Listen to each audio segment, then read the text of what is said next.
Human rights అంటే ఏమిటో తెలుసా? అయితే ఈ వీడియో చూడండి. మనిషి పుట్టిన క్షణం నుంచి అతనికి కొన్ని హక్కులు సహజంగా వస్తాయి. అవి ప్రభుత్వం ఇచ్చినది కాదు, ఎవరి దయతో ఇచ్చినది కాదు. మనిషి అనే కారణంతో లభించే హక్కులే మానవ హక్కులు. కానీ ఈ రోజుల్లో ఈ సమాజంలో బలవంతుడు బలహీనుడిని నలిపేస్తున్నాడు. అధికార బలంతో సామాన్యుడు అణిచివేయబడుతున్నాడు. ఇలాంటి పరిస్థితుల్లో ప్రజల హక్కులకు రక్షణగా నిలిచే సంస్థే హ్యూమన్ రైట్స్. భయం లేకుండా జీవించే హక్కు, అవమానం లేకుండా బ్రతికే హక్కు, చట్టం ముందు అందరూ సమానత్వం అనే మాట, తమ మాటకు చెప్పుకునే స్వేచ్ఛ, అన్యాయం జరిగితే ప్రశ్నించే హక్కు, ఇవన్నీ కలిపితేనే మానవ హక్కులు అవుతాయి.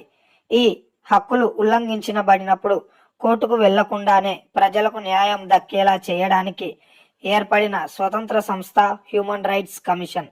ఇది అవసరమైతే ప్రభుత్వాన్నే ప్రశ్నించే శక్తి కలిగిన సంస్థ. పోలీస్ కస్టడీలో ఎవరికైనా హింస జరిగినా, అక్రమ అరెస్టులు జరిగినా, మహిళలు పిల్లలపై దౌర్జన్యాలు జరిగినా, దళితుల గిరిజనులపై అన్యాయం జరిగిన, జైళ్లలో అమానుష ప్రవర్తన ఉంటే మీరు హ్యూమన్ రైట్స్ కమిషన్ ను ఆశ్రయించవచ్చు.